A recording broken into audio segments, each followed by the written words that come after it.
ni Mother Teresa of Calcutta ug sa tanang mga santos, wa sila mamintals buhok, wa sila mangiskis kilay, wa sila mag-lipstick, gani wa sila ilis-ilis sa ilang sinida, moro to ilang habit. Pero pagkadaghanang midawat ni Mother Teresa, hasta ang nanag-away nga mga leaders, mga taong nag-away, dili pareha og kaning color, dili parehag nationality, purti nilang ginubatay, pero pulos sila nahigugma ni Mother Teresa. Hindi isa to pa, si Mother Teresa gabuhat sa butang nga makahimo niyang madawat sa katilingban. Dili siya masalikway. Di ba? Si St. Francis of Assisi. O, ang mga Franciscans, tanawan ng ilang mga habit, pagka old-fashioned na, huwag man na sila mag-short-short o gisiyon, aron madawat. Pero pagkadaghanang muduol nila, aron magpatambag, kay nindot kay sila dawaton. O, di sa ato pa, karon ang imo rong paningkamutan, hay may gusto nimong paagi nga dawaton kas katilingban.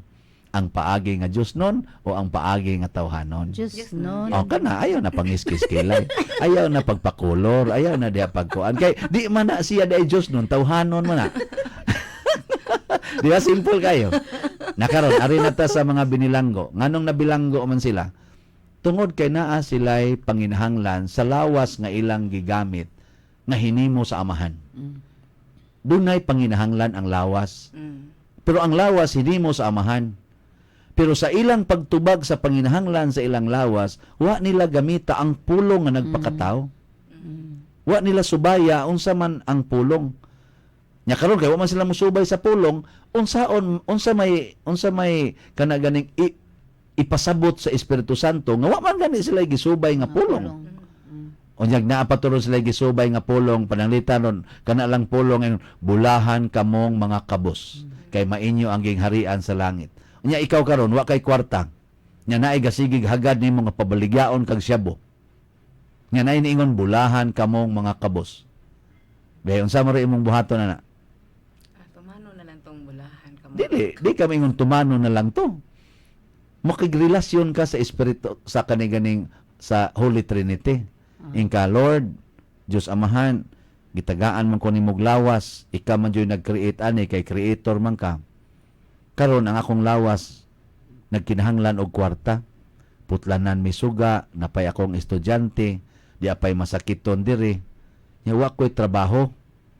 Unya gusto ko nga kana ganing dili ko makasupak sa imong kabubuton mo nang musunod ko sa imong anak kay siya man ang manluluwas, siya man ang dalan, siya man ang kamatuoran. Pero ang akong nabasahan diri amahan, bulahan man kamong mga kabos. Porting antos na ko karon kay kabos ko. Galisod na ko, gapingit na ko, gailaid na ko sa kalisod. Pero nga nung naingon makang bulahan kamong mga kabos, unsao man ako pagkabulahan ani nga putlan na naman kog suga, di man ko kapaeskwela sa kong anak. Nya di pay masakiton, di mo ko kapalit og tambal. Unsao na ko pagkabulahan ani? Palihog lamdagi ko. Anha din na musud ang Espiritu Santo.